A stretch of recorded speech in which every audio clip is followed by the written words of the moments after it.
Mexico City faces an alarming water crisis, and the water shortages there may very well reflect the woes of the global freshwater supply question. 40% of the planet does not have access to clean water or sanitation. Mexico City has a population that exceeds 19 million people. The Mexican capital was built on the bed of a lake, a vast extension of humanity, the third largest metropolitan conglomerate in the world, that originated from the Aztec empire. Modern-day Mexico City faces a water shortage year, exacerbated by recent weather patterns, while the immediate water shortage in Mexico City has been attributed to weather patterns in the Pacific Ocean. The issue of water scarcity is more reflective of an unsustainable population's demand pitted against an increasingly limited supply.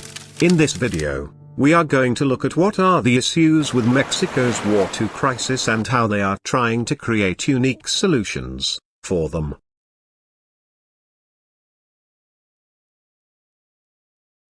Beginning in the 14th century, the Aztec city of Tenochtitlan built on a lake made use of an elaborate system of aqueducts to carry spring water from higher elevations of the southern portion of the basin of Mexico down to the city situated on land reclaimed from the saline Lake Texcoco. After defeating the Aztecs in 1520, the Spaniards rebuilt the aqueducts and continued to use spring water until the mid-1850s. The discovery in 1846 of potable groundwater under artesian pressure motivated a well-drilling furor, Osco, 1864. Over the next century, a combination of increasing groundwater extraction and artificial diversions to drain the valley resulted in the drying of many natural springs, shrinking of lakes, and a loss of pressure and subsequent consolidation of the lacustrine clay formation on which the city is built. By the 20th century, long after Mexico's independence from Spain, the fresh surface water was mostly gone and the hunt for new sources had taken over. Mexico City's hydrological paradox is that, unlike Los Angeles, it gets more than enough rain to, in theory, keep the 21 million people who live in and around it adequately supplied with water. Its average annual precipitation is about twice that of Los Angeles, and even exceeds that of famously damp London. But most of the rainfall, or hail, comes during the summer, and often during just a few epic storms. So when it is wet, it is much too wet. And the city has built a massive infrastructure over the past 5 centuries to get the water out quickly. To keep hydrated during the drier months, Mexico City imports water from other regions but mainly just pumps from underground, which causes land subsidence, which makes flooding worse. Hundreds of miles of pipers are now bring in about 30% of the city's water needs from faraway rivers and lakes. The rest comes from the valley's vast underground aquifer. The city's underground pipes, half of which are at least 60 years old, fail at an alarming rate. It could take at least 50 years, and hundreds of millions of dollars, to replace all the old, ruptured pipes. Mexico City gets more rain than notoriously rainy London, but the lakes that would have collected that water are long gone, so the city floods. But they still need to pipe in most of their water from other parts of Mexico, or they pump it from underground. We've gotten a lot better at accessing groundwater, but there's a catch. Those water deposits, called aquifers, have accumulated over millennia, and they'll take millennia to fill back. According to one official estimate, in fact when or after the Spanish seized Tenochtitlan, they drained the lake, destroyed the Aztec city, and built their own in the European style, which turned out to exacerbate seasonal flooding. The city of Mexico would fill up like a cup in the rainy season. It was on sea underwater for 5 years. But the Spanish continued to drain the lake system, and the city took deeper roots atop silty clay lake. Now, Texcoco and all the other lakes are gone, with the exception of a few marshlands and a region of canals in the south of the without the lakes. Mexico City turned to the groundwater for drinking water. The groundwater was and still is stored in the relatively shallow aquifers that lie beneath the lake beds. Water is sort of like the savings account, which it's fine to draw on sometimes, especially when you have a drought. That's not what Mexico City's been doing.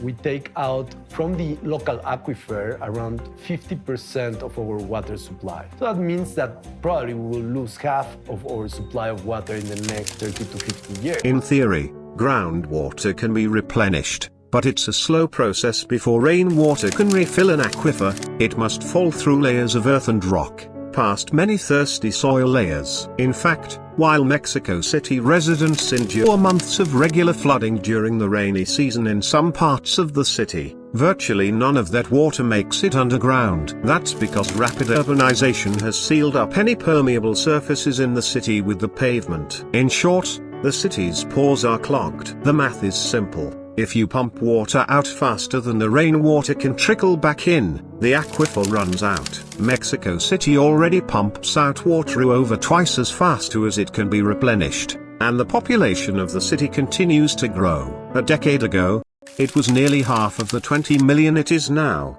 According to UN data, Mexico City's aquifers have become bank accounts on the verge of being overdrawn. All that pumping is literally sinking the city. As the city drains water from the aquifers, empty space is left in its wake. The ground, now without structural integrity, sags into that void. In some places, Mexico City is subsiding as much as 15 inches, 38 centimeters, per year. For comparison, the famously sinking Italian city of Venice is sinking at a rate of less than a half an inch per year. Over the last century, experts estimate, Mexico City has sunk around a 33 to 10 meters. All over the city, most iconically in the historic center, buildings and churches lean like drunken men, the land having made an uneven descent into the earth beneath their foundations. Giant sinkholes open up without warning, ice-swallowing parts of roads, and sometimes people. Cracks open in the street, and buildings collapse or become too unsafe to inhabit. It's a chronic threat in Iztapalapa,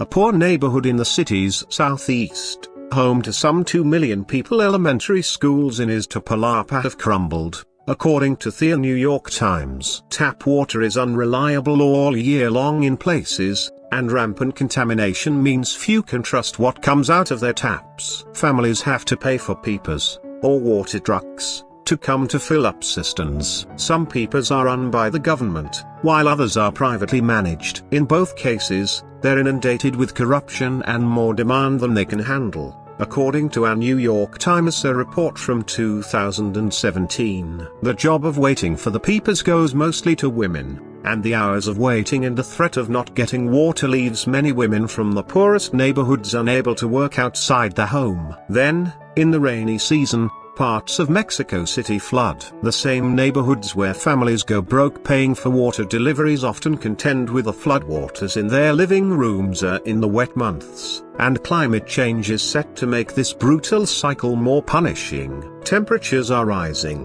which will make every part of the water system thirstier, and both the rainy and dry seasons more extreme.